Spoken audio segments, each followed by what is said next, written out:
E o dia que eu quase fui eu não posso falar essa palavra aqui, mas você entendeu, né? Eu era adolescente, tinha 16 anos, cantava, tanto na região que eu morava, né? Quanto para fora de cidades, de municípios, de estado. E aí tinha muitos amiguinhos que cantava também, né? Então as minhas amizades eram assim. E aí um desses amigos, que eu conversava muito, entrou em contato comigo dizendo, olha, eu tava cantando e aí conheci um empresário e ele tá querendo me empresariar, me levar para outro estado e fazer acontecer. E é meu sonho. Se minha mãe não deixar, eu vou mesmo assim. E ele perguntou para mim se eu conhecia mais outro alguém para que fosse junto comigo, né? Fosse todo mundo junto, né? E aí eu pensei em você, por isso que eu tô te ligando agora, te falando. Eu falei, traz esse homem pra cá pra conversar com os meus pais. Meus pais têm que deixar, amigo, porque se não deixar, eu vou sozinha, eu vou fugir de casa. Mas os meus pais sempre foram muito cuidadosos comigo, muito. Sempre com os dois pés atrás, sempre me falando muito, né, sobre essa questão de pessoas estranhas e tudo. Vocês já sabem que os pais de vocês também falam com vocês, né?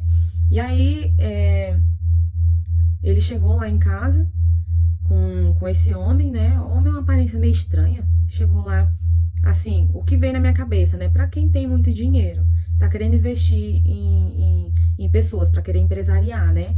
Com essa aparência, com essas roupas, mas foi pensamento. Eu pensei, logo calei meu pensamento, e aí ele se apresentou pra mim como Galo, pra mim e pros meus pais. Nenhum outro nome a mais, nem sobrenome, nem nada. Era só Galo. Nunca vou esquecer. E aí ele conversando, papo vai, papo vem com os meus pais, perguntando quanto tempo eu cantava, perguntando assim da minha vida, da minha trajetória com a música. E eu respondendo tudo, né? E aí ele tinha uma maleta preta cheia de CD com um rosto de cantoras que ainda não faziam sucesso, mas que ele já estava empresariando lá no estado de Goiânia, né? E aí ele falou que ele queria levar eu e esse meu amigo que estava junto lá, né? Ele foi apresentar a proposta para os meus pais, para minha mãe e para meu pai. Olha, eu quero levar a sua filha. Depois que ele interrogou, perguntou tudo, né? Aí ele foi falando. Levar sua filha lá pra Goiânia, levar ele aqui também, que ele quer ir. E lá eu vou dar casa pra eles morar, vou dar moradia, vou dar comida, vou dar roupa. Eu vou investir em salão, na estética, na aparência deles, deixar eles prontinho pra eles cantarem lá. Lá eles vão tocar barzinho, vão cantar em todos os lugares que eu fechar, eles vão cantar. E aí o que eles receberem é dividido comigo. Depois que eles fizerem sucesso, e já prometendo que eu já ia fazer sucesso logo de primeira, né? Aí todos aqueles elogios rasgados, dizendo que não ia ser nem um ano, que eu já ia estar estourada no Brasil todo e fora também.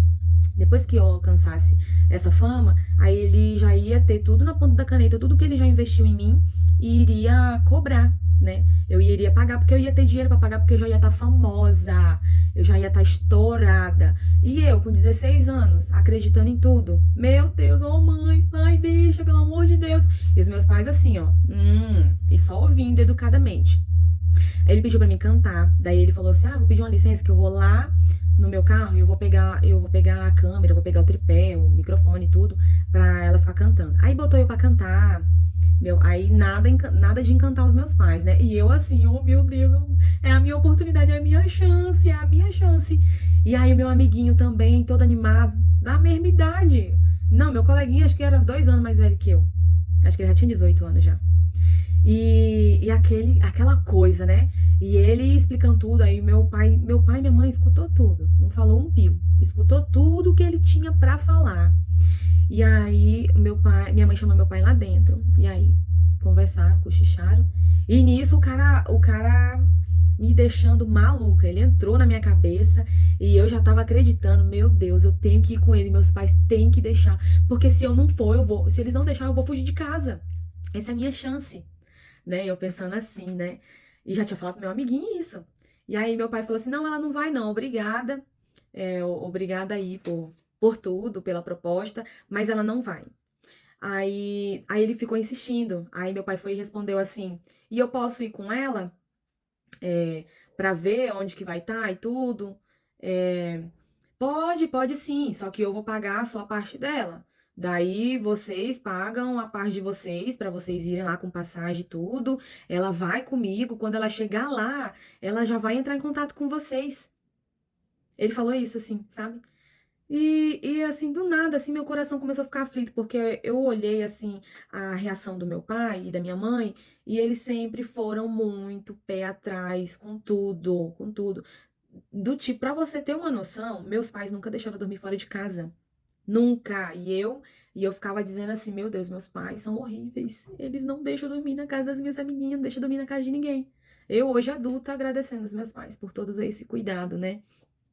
E aí ele foi e falou assim: Não, eu vou embora, né? E aí amanhã você entra em contato comigo pra dar a resposta se você vai ou não vai.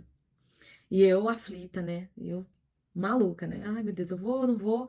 Ah, detalhe. Ele me mostrava pra gente os CD, as outras cantoras. Eram todas mulheres que ele tinha lá. Era o CD, uma capinha de papel assim quadrada, com o rosto delas estampado.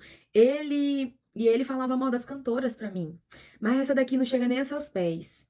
Não, essa daqui eu já vou devolver ela já pros pais dela, porque ela não me obedece, ela não faz isso, não faz aquilo, e tem que ser obediente, tem que ter tudo. Ele ficava falando assim, sabe? Então, ela não canta bem igual você. Eu quero que você vá, porque eu tenho certeza. Eu tenho um olho bom pra talento.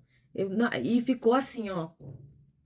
Aí é um estranho falando mal, né? Ele gastou tudo, ele foi atrás de gravar CD e tudo pra essas cantoras aqui, todas bonitas, né? Bem maquiadas, bem cuidadas, assim, sabe? Vendendo o peixe dele. E aí, meu pai, não, muito obrigada, mas ela não vai. Minha mãe, obrigada. Não destrataram aquele senhor lá em nenhum momento. Aí meu pai foi e falou que não sentiu coisa boa nele, e aí eu comecei a escutar assim meu pai e lembrar dos pensamentos e sentimentos que eu senti quando eu vi esse homem, que não foram sentimentos bons. Mas assim, ignorei novamente, a noite passou, e aí eu tinha um show pra fazer na cidade vizinha, e aí eu fui na loja de uma irmã da igreja, né? Que a gente já conhecia, né? Fui lá pra comprar um vestido, eu sempre ia lá pra comprar vestido pra fazer show, né? E aí eu conversando lá com ela, né? E aí ela falou assim: Edna, eu tive um sonho contigo. E eu nem fui dormir pensando em ti, eu nem sou de sonhar contigo. E eu sonhei que ia um homem na tua casa te fazer promessa de te levar pra outros lugares pra você ser cantora. E quando você chegava lá, você era jogada num quarto escuro, você era. E aí você. Eles começavam a obrigar você a se. Né? Eu tô falando assim porque eu não sei, vai que eles derrubam o vídeo, né? Porque não pode falar. Ou seja, você era. Na hora eu me arrepiei por inteira, por inteira. E aí eu fui, cheguei em casa, contei pros meus pais, fui caçar esse homem que se apresentou como Galo, né? Fui caçar, não achei. Esse cara é um fantasma até hoje. E aí, assim ficou. Estou viva hoje, né? E esse cara até hoje, ele não existe, era um fantasma. Nunca consegui. Nem as cantoras que eu via o CD são tudo fantasma. Ou seja, eu iria ser. Nem estaria hoje viva para te contar essa história. Toma cuidado, porque isso é mais comum do que você pode imaginar.